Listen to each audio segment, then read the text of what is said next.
Bertemu kembali dalam Apa Khabar Malaysia dan kali ini sempena dengan bulan Ramadan ini kita nak berbincang tentang berpuasa dan kesihatan. Untuk itu tanpa membuang masa, jom kita perkenalkan tetamu kita di studio pada hari ini. Kita ada Dr. Sufian Sani Sayuti, pengasas Mega Klinik Dr. Sufian. Terima kasih kerana sudi bersama dengan kami. Baik, Doktor, kita baru saja menyambut Ramadan. Hari ini merupakan hari kedua dan sudah pasti ia akan membuat satu kejutan kepada badan kita yang mungkin selama ni kalau kita tak mengamalkan puasa, tiba-tiba puasa, pastinya akan ada kejutan dan sebagainya. Dan lagi-lagi bila kita sahur makan berat, buka puasa, tiba-tiba penuh perut tu, minum air dan sebagainya. Dan mungkin doktor boleh kongsikan antara penyakit-penyakit ataupun yang selalu dialamilah oleh orang ramai di awal Ramadan ini. Jadi kita kena faham dulu macam kenapa keadaan yang tak selesa itu terjadi pada diri kita. Jadi apabila puasa itu bermula, kita akan badan kita akan stop terima zat ataupun tenaga daripada perut dan badan kita akan start untuk gunakan tenaga daripada yang berlebihan dalam badan, which is lemak ataupun kita punya otot. Jadi banyak proses yang terjadi di dalaman kita, contohnya hormon insulin, glukagon, leptin, ghrelin, kortisol. Jadi bila hormon-hormon itu start berfungsi, dia akan menyebabkan badan kita rasa tidak selesa. Dan akan jadilah masalah-masalah yang biasanya terjadi di awal Ramadan ni, contohnya dehidrasi, tak cukup air, akan menyebabkan pening kepala, akan menyebabkan mulut jadi berbau dan to some extent akan menyebabkan terjadinya lebih teruk penyakit batu karang. Dan apabila kita berpuasa lebih pukul 4 petang, pukul 5 petang, apabila badan tak biasa dengan tiadanya makanan di perut, akan menyebabkan terjadinya kembung perut ataupun gastrik. Jadi perkara-perkara tu agak tidak asing lagi di musim Ramadan ni lah. Dan apabila kita makan waktu berbuka puasa pula, makan banyak, jadinya food poisoning, muntah cirit-birit dan sebagainya lah. Jadi sebagai doktor yang merawat, keadaan itu adalah tidak asing lagi dan setiap tahun akan terjadi. Jadi pentingnya kita memilih ketika berbuka makanan yang betul, portion yang betul, dan juga waktu berbuka puasa pun sama juga, pilihan makanan dengan portion yang betul. Okey, saya tertarik dengan kata-kata doktor, kita patut memilih makanan dengan betul, portion dengan betul, dan mungkin doktor boleh kongsikan sedikit tips apakah portion yang sesuai untuk kali pertama kita ni di awal Ramadan ini untuk berbuka puasa supaya tidak mengakibatkan masalah terhadap kesihatan kita, khasnya di bahagian perut ni. Ya, betul. Jadi kalau itu soalan yang bagus, sebab selalunya kita akan anggap waktu makan, waktu sahur ni adalah sama macam waktu makan breakfast, waktu makan lunch, waktu makan dinner dan sebagainya. Tapi kita kena ada satu mindset ataupun analogi di mana kita nak perjalanan yang jauh.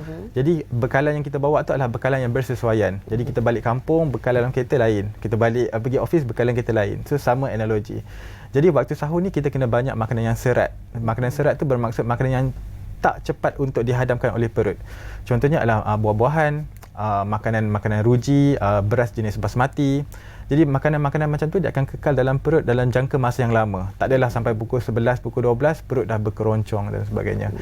Dan penting juga untuk saya bagi penekanan bahawa sekiranya makanan tu tak ada dalam, maksudnya kita tak bersahur, tapi insya-Allah badan kita akan ada lemak sebagai alternatif, sumber yang alternatif, tetapi badan kita tak mempunyai air reserve. Jadi walaupun rasa macam tak nak bangun sahur tapi tak nak makan pada sahur, tetapi pengambilan air ataupun air kosong tu adalah sangat-sangat penting lah untuk memastikan kita sihat sepanjang berpuasa. Dan pengelakan daripada pengambilan contohnya pedas sangat, masin sangat ataupun terlalu berminyak ataupun makanan berkafein contohnya, semua tu akan menyebabkan kita punya perjalanan Ramadan tu kurang selesa. Maknanya kafein seharusnya dikurangkan ataupun dielakkan ketika bulan Ramadan.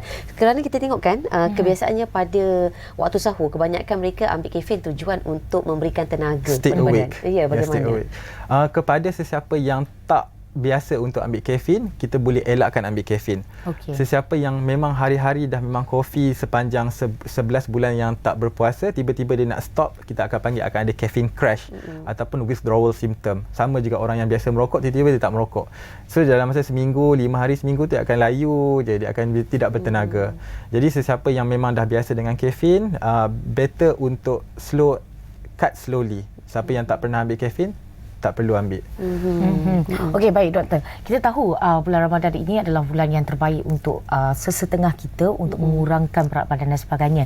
Itu antara kelebihan berpuasa di bulan Ramadan. Apa lagi yang kelebihan dan kebaikan berpuasa di bulan Ramadan ini yang boleh doktor kongsikan terhadap kesihatan kita sendiri? Bagus. Jadi dia untuk menyentuh contohnya dari aspek turun berat badan bulan Ramadan ni dia agak menarik sebab waktu bulan Ramadan semua orang excited untuk sebab turun berat badan. So contohnya satu bulan Ramadan turun contohnya dalam 3 hingga 4 kilo. Tetapi apabila masuknya hari Aidilfitri, hari raya, 2 hari je terus dah cover balik semua benda tu. Jadi tapi soalan yang bagus, apabila kita stop daripada makan, badan terpaksa ambil lemak daripada kita punya badan.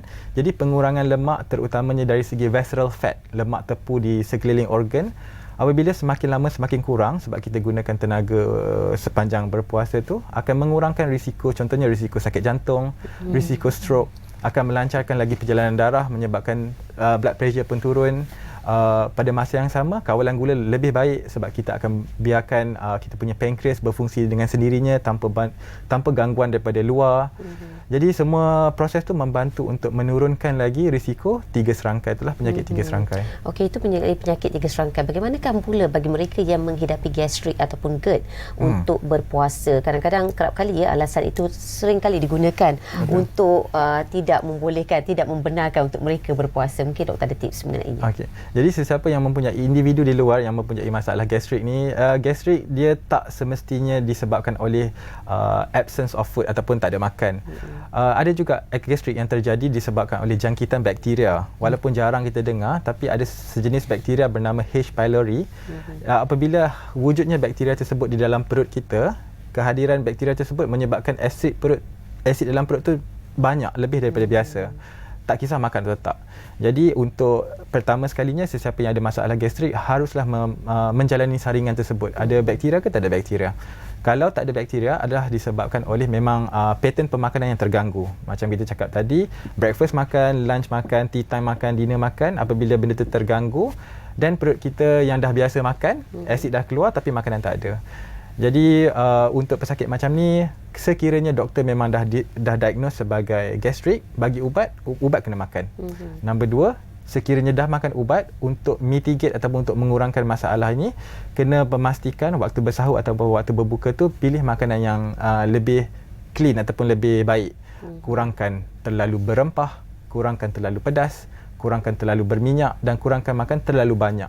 Bila terlalu banyak pun akan menyebabkan reflux balik dan tak selesa lah. Baik doktor, di bulan Ramadan ini siapa sebenarnya golongan-golongan yang tidak digalakkan berpuasa? Jadi dari aspek kesihatan yang tidak digalakkan berpuasa itu adalah kalau kita ambil dari segi aspek ibu, dia lebih kepada ibu yang sedang mengandung dan juga ibu yang sedang menyusukan badan. Jadi kita kena pastikan kandungan ataupun bayi yang kita susukan badan tu mendapatkan zat yang cukup, zat yang berkualiti lah. Apabila ibu tak berpuasa, apabila ibu berpuasa, air tak cukup dan susu badan pun tak cukup. Jadi kesian kepada anak tak dapat pembesaran yang baik.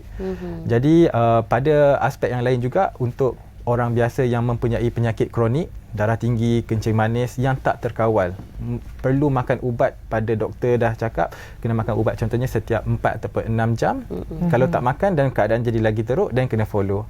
Kalau penyakit yang biasa contohnya macam infection jangkitan bakteria, muntah cirit-birit yang tak selamat untuk berpuasa jangka masa yang pendek, untuk sehari 2 tu saya sarankan untuk tak berpuasa supaya kita dapat rawat dahululah. Itu dia, maksudnya janganlah khawatir ya, sekiranya mereka tidak dapat untuk melakukan amal ibadat puasa, kerana puasa itu boleh diganti Lina sebenarnya kan. Dan untuk kanak-kanak pula doktor, untuk bermula puasa, pada usia berapa yang disarankan untuk kita mendidik anak untuk berpuasa? Dan kita lihat waktu itu usia yang mungkin perut mereka dah agak mungkin biasa dah kan? Boleh menerima untuk berpuasa, untuk tidak makan dalam jangka masa panjang. Bagaimanakah doktor? Jadi umur kanak-kanak yang sesuai untuk kita galakkan bermulanya puasa ni adalah bergantung kepada tahap pemahaman kanak-kanak itu sendiri. Ada setengah tu apabila dia dah sampai umur 5 tahun, 6 tahun, apabila dia punya classmate dah start berpuasa, dia tengok ibu bapa, abang-abang pun start berpuasa dan dia start faham apa itu puasa, kita boleh start galakkan berpuasa, tapi tak sampai ke penuh. Apabila cukup maybe pada minggu pertama untuk sampai pukul 12. Minggu kedua maybe sampai pukul 2, maybe sampai pukul 4. Bergantung kepada keselesaan.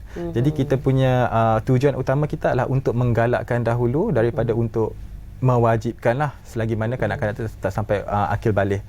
Jadi penerimaan yang baik ataupun pengajaran atau contoh yang baik itu penting untuk memastikan pemahaman kanak-kanak dia tak rasa terpaksa, tetapi dia rasa lebih open up untuk cuba.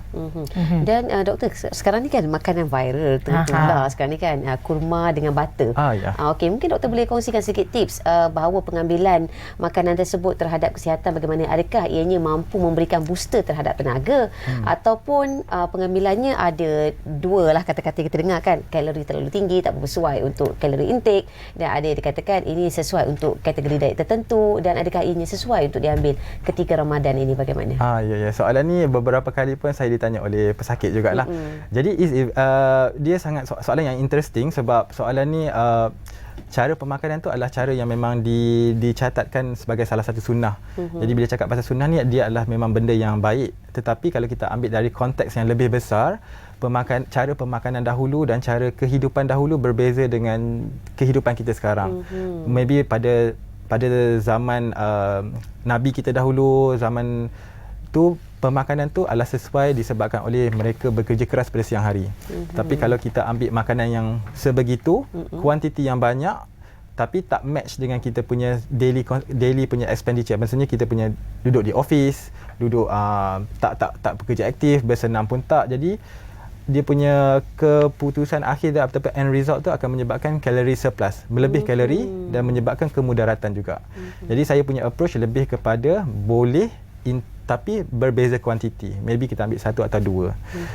Bukannya satu balang. Okey, ingat hanya satu atau dua. Baik doktor, sebelum kita mengakhiri segmen kita ini, mungkin doktor boleh kongsikan kepada semua yang menonton ketika ini tentang cara penjagaan kesihatan di bulan Ramadan ini. Okey, jadi saya akhir kata saya berharap kita sama-sama berdoa bahawa semoga Ramadan kali ini adalah Ramadan yang paling diterima, paling diberkati oleh Allah Subhanahu Wa Taala. Tetapi pada masa yang sama kita kena balancekan dari segi ibadah dengan kesihatan dan juga dengan kita punya lifestyle ataupun cara hidup. Dia tak bermaksud sebab kita puasa, sebab kita nak jaga kesihatan, tapi kita tak bersenam pada masa yang sama.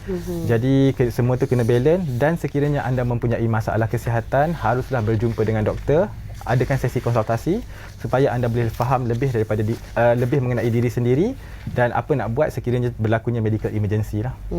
Itu dia. Terima kasih banyak. Doktor, dan mungkin sikit je doktor. Nak tahu juga doktor kata bersenam di bulan puasa. Waktu bila digalakkan untuk bersenam? Selepas bersahur ke atau bagaimana? Bergantung bergantung kepada, maybe kita boleh buat satu lagi session. Bergantung kepada bila cakap bersenam, dia dalam otak berlari, hiking. Actually tak semestinya. Kita ada flexibility, kita ada macam yoga, stretching, kita ada lebih kepada weight training, kita ada cardio lah.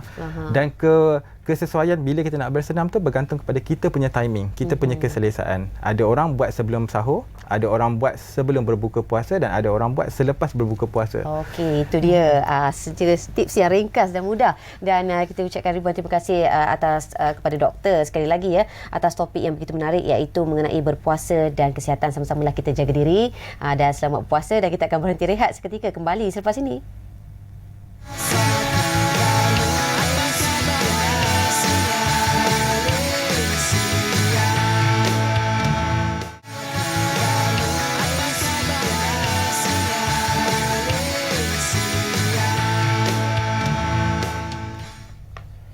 Baik, anda masih lagi bersama kami dalam Apa Khabar Malaysia, dan kali ini kita masih lagi nak bercerita tentang kesihatan, di mana seperti yang kita sedia maklum bahawa kerajaan telah pun menjalankan inisiatif untuk menambah baik klinik-klinik daif di seluruh Malaysia sejak tahun lepas lagi, dan dalam kita memperkasa kemudahan kesihatan Premier, kita harus lakukan inisiatif penambahbaikan dan menaik taraf klinik-klinik ini. Dan untuk itu kita bersama dengan tetamu kita di studio pada ketika ini, ini. Terima kasih saya ucapkan kepada Dr. Wan Ahmad Razman Wan Abdul Salim kerana sudi bersama dengan kami, seorang pakar perubatan perundingan kesihatan awam bahagian pembangunan kesihatan keluarga daripada Kementerian Kesihatan Malaysia KKM.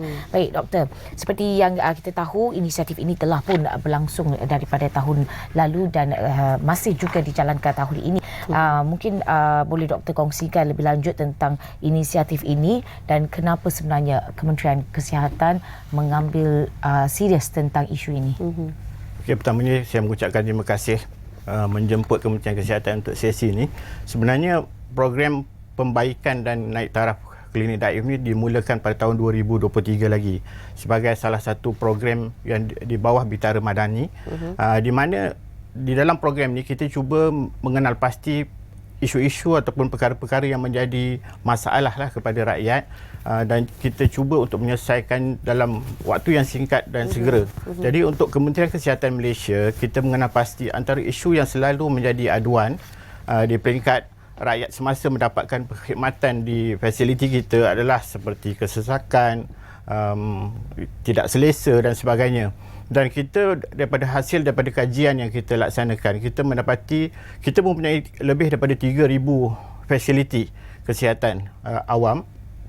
Yang mana daripada itu kita dapati bahawa banyak fasiliti-fasiliti kita, kalau kita pergi ke kawasan kampung-kampung dan sebagainya, fasiliti kesihatan awam kita banyak yang masih lagi dibina menggunakan kayu yang telah wujud 50 tahun yang lepas. Jadi untuk membaiki dan menaik taraf ni akan mengambil sedikit masa lah. Jadi di bawah program ini kita akan membaiki dan menaik taraf fasiliti-fasiliti kesihatan ini supaya dalam masa yang sama dapat meningkatkan keselesaan semasa rakyat mendapatkan perkhidmatan di klinik kita lah. Dan mungkin doktor boleh kongsikan juga setakat ini apakah yang dimaksudkan dengan klinik fasiliti daif dan juga berapa banyak ketika ini klinik daif yang telah pun dikenal pasti yang perlu dibaik pulih. Okey, semasa perbincangan kita di peringkat kementerian bersama dengan bahagian kejuruteraan dan bahagian pembangunan, kita sebenarnya memberi 3 kriteria lah bagi mendefinisikan fasiliti kesihatan kita sebagai daif. Yang pertama, seperti yang saya maklumkan tadi, klinik-klinik kita yang dibina daripada kayu ataupun mungkin separa kayu lah. Sebahagian mungkin dah dinaik taraf kepada konkrit, tapi sebahagian lagi masih lagi separa kayu. Yang ini selalunya kita lihat di klinik-klinik desa ataupun di klinik-klinik kesihatan yang terletak di Sabah, Sarawak dan sebagainya di kawasan pendalaman lah. Okey, yang keduanya adalah klinik-klinik kita yang mempunyai isu masalah dari segi sistem kejuruteraan. Bila kita sebut sistem kejuruteraan ni, kita merujuk kepada pendawaian yang dah lama yang boleh meningkatkan risiko kebakaran dan sebagainya. Ada juga klinik-klinik kita yang mempunyai masalah penghawa dingin yang tidak cukup dan sebagainya, dan juga mungkin sistem bekalan air di kawasan-kawasan pendalaman. Yang ketiganya adalah klinik-klinik kita yang mungkin menghadapi isu-isu keselamatan. Ya. Ada klinik-klinik kita terletak di kawasan yang selalu dilanda banjir, mungkin di tebing cerun dan sebagainya, yang mempunyai isu-isu keselamatan, retak dan dalam struktur yang lama lah. So 3 itulah kriteria yang kita tetapkan. Dan daripada penilaian kita seperti yang saya maklumkan tadi, kita mempunyai 3,000 lebih ataupun lebih tepat 3,052 fasiliti kesihatan.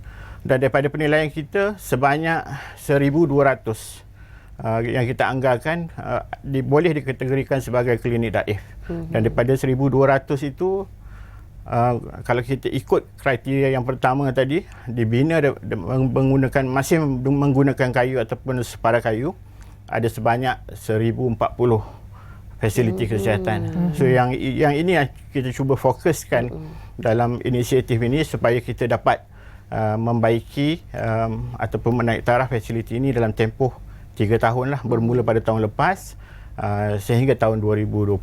Baik, dan kami difahamkan pada tahun ini 2024 KKM telah pun meluluskan peruntukan sebanyak 150 juta ringgit untuk memperbaiki klinik-klinik yang dikategorikan sebagai daif ini.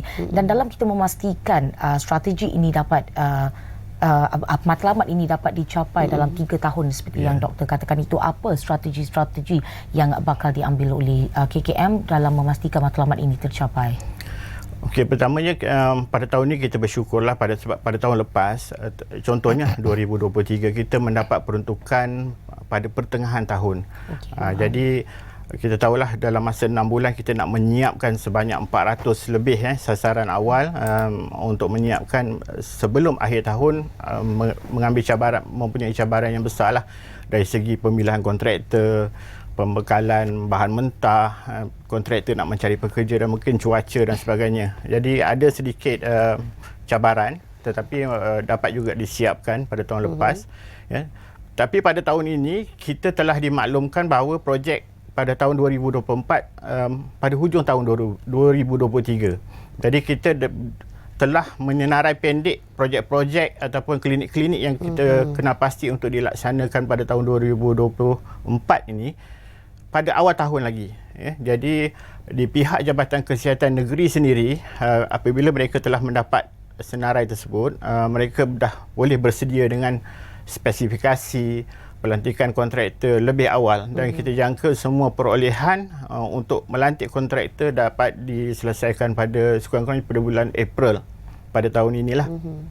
Jadi selain daripada itu, di dalam projek naik taraf dan pembaikan ini, kita ada satu kategori yang kita di mana kita akan meroboh klinik-klinik desa kayu ni dan diganti dengan struktur konkrit lah sepenuhnya. Jadi untuk mempercepatkan proses ini, di pihak kementerian sendiri kita telah menghasilkanlah satu reka bentuk piawai yang mana boleh diguna pakai oleh semua negeri, mana kita dah sediakan spesifikasi dan sebagainya dengan bantuan perunding dan sebagainya. Jadi negeri-negeri boleh menggunakan spek tu, tak perlu untuk mereka bentuk lagi di peringkat negeri, dan boleh diguna pakai terus dan boleh mengeluarkan sebuah harga dan membuat perolehan lah. Jadi kita harapkan pada tahun ni projek kita dapat disiapkan sebelum akhir tahun 2024 lah. Dan saya sebenarnya suka idea ataupun konsep klinik yang mempunyai piawaian ini, kerana pada saya KKM ini adalah satu agensi pusat di mana servisnya, perkhidmatannya perlu mempunyai satu standard yang setara, tak kisah dekat pedalaman ataupun bandar ataupun kampung, kena sama. So klinik tu kena mempunyai satu standard yang sama seluruh negara lah. Baik, doktor, terima kasih atas itu, dan kita juga nak difahamkan doktor bertugas di bahagian pembangunan kesihatan keluarga dan program kesihatan awam yang bertanggungjawab untuk melihat kepada sumber serta perkhidmatan yang diberikan menerusi fasiliti-fasiliti KKM sedia ada. Dan sebenarnya berapa jenis klinik yang ada di negara ini dan apa sebenarnya perbezaan-perbezaannya? Okey, baik. Di bawah Kementerian Kesihatan sendiri yang memberi perkhidmatan kesihatan primer, kita sebenarnya mempunyai 4 kategori klinik lah. Yang biasa kita lihat adalah klinik kesihatan. Baik. So, apakah yang dimaksudkan dengan klinik kesihatan ini? Klinik kesihatan ini adalah satu fasiliti kesihatan primer yang menyediakan perkhidmatan pesakit luar dan juga kesihatan ibu dan anak. Di samping dengan perkhidmatan sokongan yang lain lah, seperti farmasi, makmal, rehabilitasi, promosi kesihatan dan sebagainya lah. Dan kategori yang kedua adalah klinik kesihatan ibu dan anak.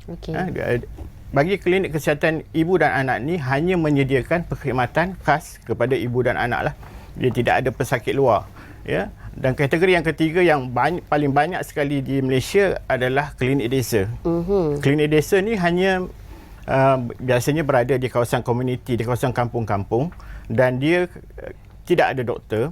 Dia hanya diuruskan oleh jururawat masyarakat, memberi penumpuan kepada perkhidmatan kesihatan ibu dan anak di peringkat awal lah. Ya, sekiranya ada kes yang agak complicated, yang agak sukar, dia akan rujuk kepada klinik kesihatan ataupun klinik kesihatan ibu dan anak tadilah. Dan yang kategori yang keempat adalah yang paling yang sebelum ini dikenali sebagai klinik satu Malaysia, dan kita telah jenamakan semula sebagai klinik komuniti, yang biasanya terletak di kawasan bandar, di premis yang disewa lah. Ya, yang ini kita sediakan perkhidmatan pesakit luar yang ringan. Ya. Jadi kalau kita tengok kepada 4 kategori fasiliti tadi, sebenarnya sepatutnya lah di Malaysia ni kita hanya perlu menyasarkan kepada klinik kesihatan sebab dia perkhidmatan dia lebih komprehensif ya, sebab dia ada pesakit luar, ada klinik kesihatan ibu dan anak. Jadi yang itu adalah matlamat Kementerian Kesihatan dalam perancangan fasiliti kita setiap tahun lah. Okey, itu dia. Dan terima kasih kita ucapkan kepada Dr. Wan Ahmad Razman Wan Abdul Salim, merupakan pakar perubatan perunding kesihatan awam daripada bahagian pembangunan kesihatan keluarga Kementerian Kesihatan Malaysia, atas topik dan perincian yang begitu menarik sekali dalam memperkasakan kemudahan kesihatan premium melalui inisiatif pembaikan dan naik taraf klinik Daif. Dan kita nak berehat seketika, kembali selepas ini.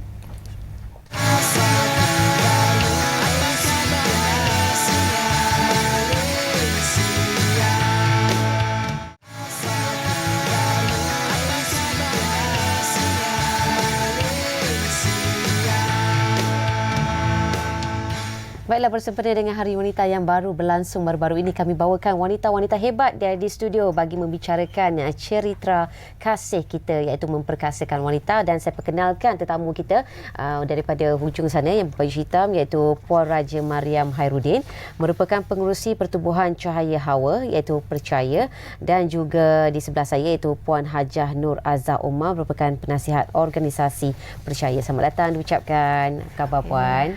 Okey, dan bercakap tentang percaya ini sebenarnya, apa yang menginspirasikan penubuhan Percaya? Okey. Bismillahirrahmanirrahim. Actually, sebelum I mula, thank you so much sebab jemput kita orang untuk Apa Khabar Malaysia.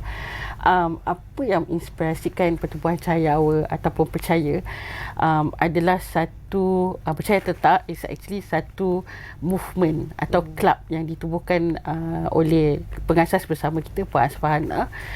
Dia namakan club tu Secret Mummy Club. Secret Mummy Club ni dia dah buat banyak kerja-kerja amal, dan saya sendiri pun dah buat banyak kerja-kerja amal. Jadi pada tahun lepas actually kita duduk, kita bincang, lepas tu dia cakap jomlah kita start satu NGO. Macam itulah kita mulakan Percaya ni sebenarnya. So diinspirasikan daripada movement atau club yang dia dah mulakan, I think buat 8 tahun lepas kot. Dah lama tu. Boleh kita tahu tak apakah visi dan matlamat Percaya ni? Okey, sebab kita adaptasikan daripada Secret Mummy Club ni, so sebenarnya kita nak mempromosikan sisterhood tu.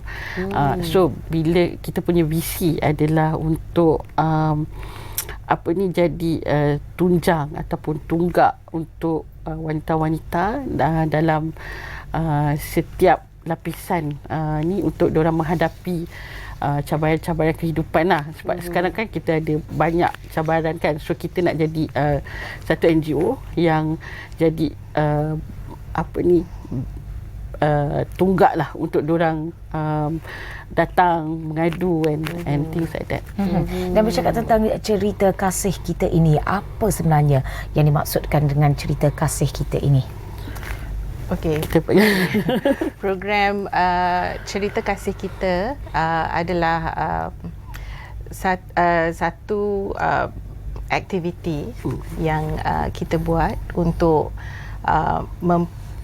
membantu golongan kurang bernasib baik, ibu tunggal, asnaf, anak-anak yatim, warga emas yang OKU, dan juga kita give support untuk day to day activity juga.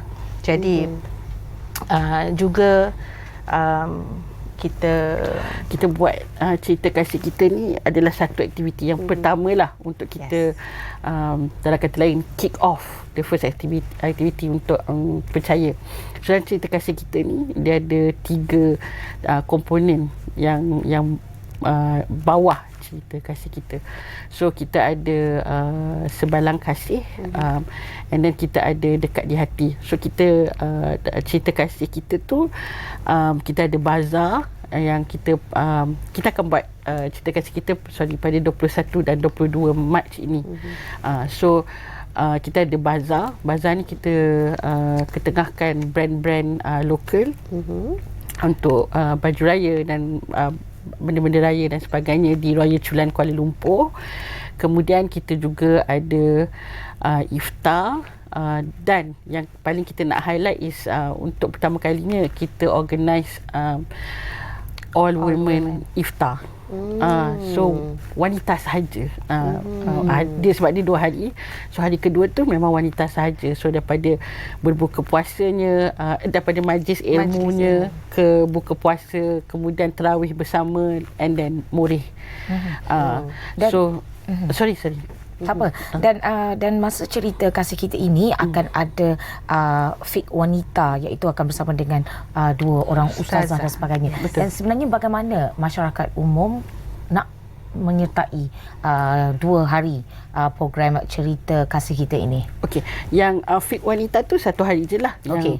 So actually kalau diorang berminat boleh pergi ke kita punya Instagram. Percaya.my, and ada nombor telefon dan email serta link di situ untuk diorang join kita orang punya majlis ilmu tu sendiri. So julung-julung, actually kami quite excited lah sebab julung-julung kalinya kita nak adakan satu majlis yang memang untuk wanita, and the whole idea is bila bulan puasa ni selalu perempuan rasa macam dia have to focus on the family kan, but 1 hari je yang you boleh datang pakai cantik-cantik, majlis ilmu, and then the whole entire night is yours. That's the whole idea Kita lah. tahu bilakah acara tu berlangsung? That is 22 March. March. Is on a Friday. Di Royal Chulan Di Kuala Royal Lumpur. Chulan Kuala Lumpur. Baik. Dan tema dia like shades of pink. Wah, wanita Boleh dan dah, boleh dapat datang dah. Baik. Dan saya, kalau kita lihat juga ni, antara komponen lain adalah Sebalang Kasih. Dan Sebalang Kasih ini adalah kempen yang dimulakan pada 2016 dengan satu objektif yang sangat simple, iaitu memberi kuih raya kepada mereka yang memerlukan. Betul. Dan menariknya untuk tahun ini, apa yang ingin dikongsikan? Okey. So tahun ni kita nak memperkasakan ibu tunggal. Okey. Jadinya ibu tunggal dan juga wanita-wanita yang berniaga secara kecil-kecilan, home bakers. Micro businesses yang baking daripada rumah. Okey. So kita direct buy from daripada mereka, Okey. dan at retail price. Okey. Tak ada minta diskaun. Jadi all semua yang home bakers, ibu tunggal yang buat kuih raya sedap-sedap tu, kita beli dari diorang, and kuih raya tu akan diagihkan kepada 3,000 kanak-kanak miskin bandar. Adakah kanak-kanak ini telah disenarai pendekkan atau Sudah. Sudahlah. Okey. Di- Baik. Dan kemudiannya ada komponen dekat di hati. Saya suka perkataan dekat di hati tu kan. Dia cara dia eja tu menarik, tapi sebenarnya berkonsepkan kad raya kan. Betul. Okey, mungkin boleh komen sikit tentang isu ni. Okey, so dekat di hati ni projek yang sangat special lah sebenarnya, sebab kita nak kembalikan nostalgia hantar kad raya. So lepas banyak discussion dan pembincangan yang kita buat, kita decide untuk buat hantar kad raya secara berantai. So contoh, I hantar dekat Kak Azah dan berdua, and then each one of you kena hantar kad lagi 3 orang. And then yang 3 orang tu kena hantar lagi dekat 3 orang. And yang menariknya tentang dekat di hati, kami actually dapat kartunis daripada majalah Ujang, Bandy, untuk melukis kad ni. hand drawn. So kita dengan hanya RM10 kami akan buat semua. So you just have to letak the nama and the address apa you nak hantar, daripada masukkan envelope sampai stamp tu semua kami buat. Kalau kita tengok balik kan, Kak ni memang mengimbau kenangan silam lah zaman-zaman sekolah dulu kan. Hantar kad raya, pecah kaca, pecah gelas, surat baca, harap balas. Itulah dia. Mungkin sedikit sebanyak dapat memberikan kelegaan kepada minda kan. Betul. Kata apa, memberikan keseronokan kepada wanita-wanita. Kita nak tahu juga Puan, setakat ini dalam percaya dah berapa ramai antara ahli yang di bawahnya? Alhamdulillah kita quite baru tapi alhamdulillah kita ada dekat 80 ahli untuk sekarang Dan fokus aktif. percaya dalam masa terdekat dan juga jangka masa panjang bagaimana? Kita punya fokus adalah bagi Kak Azhar jawab ni. Okey, boleh. Silakan. Kita punya fokus ialah membantu golongan yang kita mention tadi, ibu tunggal, kanak-kanak miskin bandar, anak-anak yatim, OKU, warga emas OKU, dan juga sesiapa sahaja yang memerlukan sokongan dalam now punya life dengan yang stres, kerja dan sebagainya. Kadang-kadang you memerlukan a listening ear, a shoulder to cry on. Yes. So kita berada di situ untuk mereka. Baik, dan apa impak positif yang diharapkan dengan percaya dan juga golongan sasaran yang telah pun disebutkan tadi? Kita mengharapkan kita boleh bawa satu kelainan lah sebagai NGO. Itu kita punya harapan lah sebenarnya. Kita I selalu percaya and I selalu share benda ni, yang kadang-kadang bila you set up NGO atau you buat kerja-kerja amal, fund tu is secondary, tapi hati you kena besar untuk buat. So kadang-kadang gesture tu kecil je tapi impact dia kena besar. So harapan kami dipercaya is apa pun yang kita buat, kita nak satu impact yang besar. So just nak share je sebagai contoh, macam Sembalang Kasih. Kalau orang tengok, kuih raya je, tapi sebenarnya dalam 8 tahun yang telah kita buat Sembalang Kasih ni, impact dia pada kehidupan seseorang tu sangat-sangat besar. Sebab dia tak raya kalau tak ada kuih raya. There's no raya without kuih raya sedap. Dari sedap banyak betul. memberikan senyuman kepada mereka yang menerimanya. Itu Betul, yang pasti betul. memberikan satu kelegaan. Dan kita nak tanya juga, mungkin saya yakin ramai di luar sana yang ketika ini sedang menyaksikan tertanya-tanya ataupun bagaimanakah caranya nak menjadi ahli percaya ini. Mungkin Puan boleh kongsikan? Okey, sekali lagi boleh pergi ke Instagram kami percaya.my, boleh klik link di bio dan boleh all the form semua ada kat situ. Maknanya sesiapa saja boleh menyertai dengan syarat wanita lelaki pun boleh ke atau wanita saja? Wanita saja. Wanita saja. Wanita saja. Persatuan Cahaya Hawa. Percaya. Dan saya percaya ini adalah satu persatuan yang meningkatkan kepercayaan terhadap wanita terhadap diri sendiri dan juga komuniti. Betul. Baik. Bila sihatnya wanita daripada segi mental dan emosi, maka sihatlah rumah tangga dan juga suasana persekitarannya ya. Saya suka nama percaya tu. Saya percaya ini boleh pergi jauh.